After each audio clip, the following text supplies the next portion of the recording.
ଆମେ ଗଣେଶଙ୍କ ଯେଉଁ ମୁଖ ଦର୍ଶନ କରୁଛେ, ଗୋଟିଏ ହାତୀର ମୁହଁ ତ ବା ଗଜମୁଖ, ତ ତା ଉପରେ ଗୋଟିଏ ଛୋଟିଆ କାହାଣୀ କେମିତି ଏଇ ସବୁ ହେଲା। ଗଜାସୁର ନାମରେ ଏକ ଅସୁର ଥିଲା। ସେ ଥିଲା ଭିନ୍ନ ଧରଣର। ସେ ଘୋର ତପସ୍ୟା କରି ଦେବଦେବ ମହାଦେବଙ୍କୁ ପ୍ରୀତ କରିପାରିଥିଲା। ଦେବଦେବ ମହାଦେବ ତାଙ୍କ ସମ୍ମୁଖରେ ଆବିର୍ଭାବ ହୋଇ କି ବର ମାଗିବୁ ମାଗ ବୋଲି କହିଥିଲେ। ଗଜାସୁର ବର ସ୍ୱରୂପ ତା ଶରୀରରୁ ଅଗ୍ନି ନିର୍ଗତ ହେବା ପାଇଁ ଭଗବାନଙ୍କୁ ପ୍ରାର୍ଥନା କରିଥିଲା। ଭଗବାନ ଶିବ ତଥାସ୍ତୁ କହି ଅନ୍ତର୍ଧ୍ୟାନ ହୋଇଯାଇଥିଲେ। ପରେ ସେ ଏହି ବରରେ ବଳିୟାନ ହୋଇ କଠୋର ତପସ୍ୟା କରିବାକୁ ଲାଗିଲା। ଗଜାସୁରର କଠୋର ତପସ୍ୟା ଦେଖି ଦେବରାଜ ଇନ୍ଦ୍ର ତାର ତପସ୍ୟାକୁ ଭଙ୍ଗ କରିବା ଉଦ୍ଦେଶ୍ୟରେ ଅନେକ ସହଚର ମାନଙ୍କୁ ପଠାଇଥିଲେ।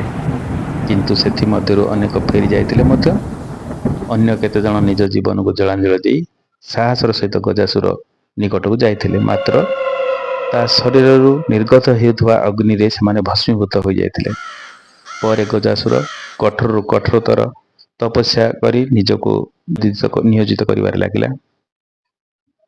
ଗଜାସୁରର ଏହି ତପସ୍ୟାରେ ପୁଣି ଦେବଦେବ ମହାଦେବ ସନ୍ତୁଷ୍ଟ ହୋଇ ତା ସମ୍ମୁଖରେ ଆବିର୍ଭାବ ହୋଇ ପଚାରିଲେ, କି ବର ମାଗିବୁ ମାଗ। ବିଧିର ବିଧାନ କେ କରିବ ଆନ। ଦେବଦେବ ମହାଦେବ ଗଜାସୁରର ଇଚ୍ଛା ପୂର୍ଣ୍ଣ କରିବାକୁ ଯାଇ ବର ସ୍ୱରୂପ ତାଙ୍କୁ ସେହି ପରମ ଭକ୍ତ ଗଜାସୁରର ପେଟ ଭିତରେ ରହିବାକୁ ପଡ଼ିଥିଲା। ଏପରିକି କିଛି ଦିନ ବିତିଗଲା ପରେ ମା ଗୌରୀ ଭଗବାନ ଶିବଙ୍କୁ ନ ଦେଖି ଅସ୍ତବ୍ୟସ୍ତ ହୋଇ ପଡ଼ିଲେ। ମା ଗୌରୀ ଭଗବାନ ବିଷ୍ଣୁଙ୍କ ପାଖକୁ ଯାଇ ଭଗବାନ ଶିବଙ୍କୁ ଖୋଜି ଆଣିବାକୁ ଅନୁରୋଧ କଲେ। ଭଗବାନ ବିଷ୍ଣୁ ଭୋଳା ମହେଶ୍ୱର ଭୋଳା ମନୋଭାବ କଥା ଜାଣିପାରିଥିଲେ। ନିଜେ କେଳା ରୂପରେ ଧାରଣ କରି ନନ୍ଦୀଙ୍କୁ ସାଙ୍ଗରେ ଧରି ଗଜାସୁର ପାଖକୁ ଗଲେ। କିଛି ଦୂରରେ ରହି ଭଗବାନ ବିଷ୍ଣୁ ପେଁକାଳି ବଜାଇବା ବେଳେ ନନ୍ଦୀଙ୍କୁ ନାଚିବା ପାଇଁ କହିଲେ। ଭଗବାନ ବିଷ୍ଣୁଙ୍କର ପେଁକାଳି ଶବ୍ଦ ସହିତ ନନ୍ଦୀର ନାଚ ଦେଖିବାକୁ ଗଜାସୁର ଆଶ୍ଚର୍ଯ୍ୟ ହୋଇଯାଇଥିଲା। ଦେଖି ସେ ଅତି ଖୁସି ହୋଇ କେଳାରୂପୀ ଭଗବାନ ବିଷ୍ଣୁଙ୍କୁ କିଛି ମାଗିବାକୁ ଅନୁରୋଧ କରିଥିଲା। କିନ୍ତୁ କେଳାରୂପୀ ଭଗବାନ ବିଷ୍ଣୁ ମନା କରିବାରୁ ସେ ଅତି ବିନମ୍ରର ସହିତ ପୁନଶ୍ଚ ଅନୁରୋଧ କରିଥିଲା। ଏପରିକି ସେ କହିଥିଲା, ତୁମେ ଯାହା କିଛି ମାଗିବ ତାହା ମୁଁ ଦେବାକୁ ରାଜି।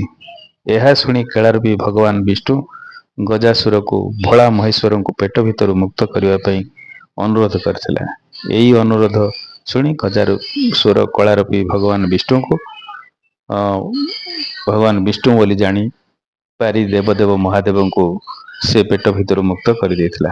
କିନ୍ତୁ ପରେ ସେ ଭଗବାନ ବିଷ୍ଣୁ ଏବଂ ଦେବଦେବ ମହାଦେବଙ୍କୁ ନିଜର ଶେଷ ଇଚ୍ଛା ସ୍ୱରୂପ ନିଜର ମୃତ୍ୟୁ ପରେ ନିଜ ଶିରକୁ ଦେବ ଦାନବ ଆଦି ସମସ୍ତେ ସମ୍ମାନ ପ୍ରକଟ କରନ୍ତୁ ବୋଲି କହିଥିଲା। ଏହା ଶୁଣି ଭଗବାନ ବିଷ୍ଣୁ ଏବଂ ଶିବ ତଥାସ୍ତୁ କହି ଅନ୍ତର୍ଜାନ ହୋଇଯାଇଥିଲେ।